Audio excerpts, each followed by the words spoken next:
And a damning portrait, I think, of a lot of inaction, right? We have someone who's occupying one of the highest positions in the White House, getting a deluge of incoming messages from people who are sheltering in place in Congress saying, please, please help me.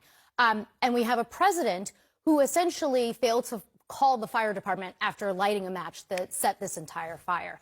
And that damning portrait of inaction, I think, is what they need to flesh out a little bit, because we're getting sort of just the one side of the conversation, which is please, please stop this. What was he saying in response? We know from so much great reporting out there that he was enjoying the spectacle on television that he was watching unfold that day. But we need more information now, because we just have that little sliver of the one side of the conversation. Well, and that's the thing. We don't know what Meadows did with these messages. Did Right. he go directly to Trump? But we do know he was one of the very few people who wanted to be around the president that day. Our reporting was that a lot of people were avoiding the Oval Office as all of this was going on. But what does it tell you that they can no longer deny that they didn't know what was happening on Capitol Hill, because they were getting text from people inside the Capitol saying, we are literally under siege here? That's what's so significant. That, and I think the fact that the Trump-Fox feedback loop has been totally exposed.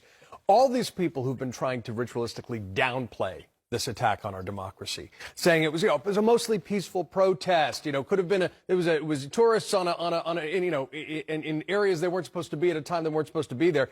They were lying. They knew instinctively in real time that this was a desperate moment, that the Capitol was being attacked. They were pleading to the president, showing that they were really functioning as political functionaries, nothing resembling journalists in that administration. And so all their public denials, both in Congress and on TV, are all lies. They all knew the truth in real time because it was self-evident, and they've tried to create a false impression going forward to protect the president, to protect the administration, to protect their own reputations, and they've played their audiences for fools. And SE, this is something that John Avalon actually has talked a lot about. Liz Cheney also made what I think is just a direct reference to the fact that she thinks Donald Trump may have broken the law. In her statement, she said, did Donald Trump, through action or inaction, corruptly seek to obstruct or impede Congress's proceeding? She said that because there's a law against that.